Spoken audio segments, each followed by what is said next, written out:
Everyone hates legacy media now. That's 70% of people don't trust it. That's a huge number. That means that there's whole studios and a whole system built that we can apprehend and use for the right way because it's now obsolete. Whoa. You know, we have the entertainment industry at large. It's like, how many part twos, part threes, part fours are we going to make? Like Freaky Friday with Jamie Lee Curtis and Lindsay Lohan. It's kind of Freaky Friday #2 is coming out of 3 or whatever it is. I mean, that movie was 20 years ago. Like some of the alien movies that are, the new alien movies that came out, these movies are because there's no current new creativity and they're relying on the old because DEI and wokeism came in and it scared them all for all the new projects, scared all of Disney and Hollywood and all these groups. And so they're going back to what they know is working, the pattern type media. And we're watching Christians who are doing things, again, like The Chosen, that's breaking the patterns because it has zero wokeism. It has zero DEI inclusion type mentality behind it. Although they want to be diverse, but they want to be diverse for the right reason, not for the wrong reason.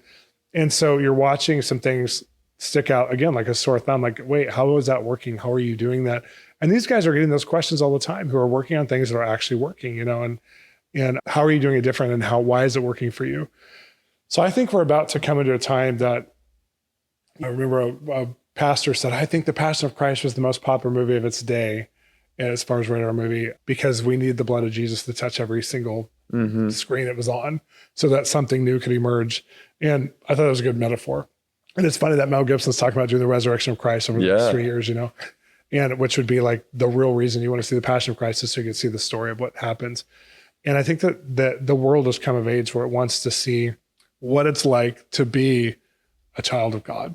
And you can't just be a political pro-life movement person. Right. You owe the world to show why pro-life matters, and you can't show it well unless you use creativity.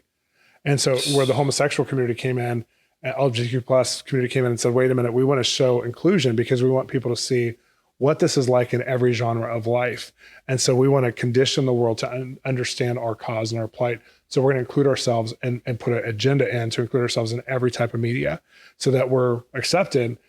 And I think what's about to happen is we're going to start to see, because that worked, and people now have sentimentality in a way that even people who would never even understand saw a story and it really touched their heart, even if they were a conservative. And they were like, man, that person went through it. That's really hard. I really care about them. Even if I don't agree with them, I really care about them. Well, I think what we're going to see is like people who are detransitioning or people who are going through stuff that's the other side of the story. My goodness. We're going to start to tell those stories in very real, beautiful ways across the board. And we're going to have a new, so politics are going to have the double whammy of this, the 1-2 punch, because we're going to have this fist, but we're going to tell someone's real testimony, because the testimony or spirit of prophecy is a testimony of Jesus. Yes. So when you see a real testimony that you can not believe in because it's so real, it becomes your truth from that moment on. And we haven't delivered that as the church to the world without being extremely like what the DEI wokeism movement is doing, which is being crusaderish. We haven't done that in a long time in a lot of different ways.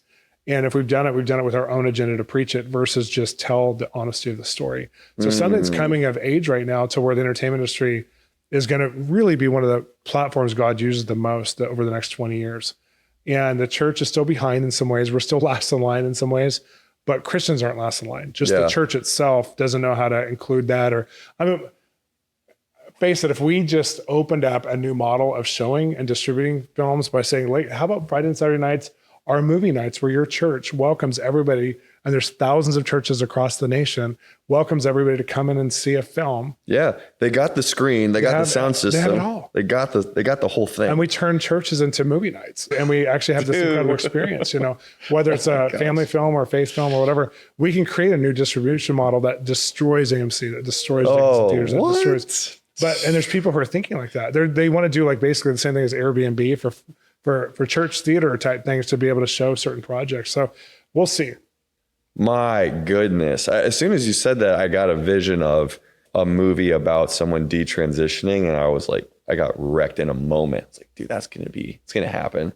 It's going to be super powerful. Well, you've heard someone's story about it that changed your heart. Of course. So when you see it, someone tells it with the beauty of real artistry. Yeah. And I can imagine with, great storytelling, cinematography, editing, the internal battle, like you can communicate creatively same way with like Nefarious, for example, pretty low budget movie, but especially the acting and the writing was like, it took you inside the world of this person who is demonized and this whole demonic agenda going across the globe in such a creative way that you left it like, whoa, that gave me a different perspective. Yeah.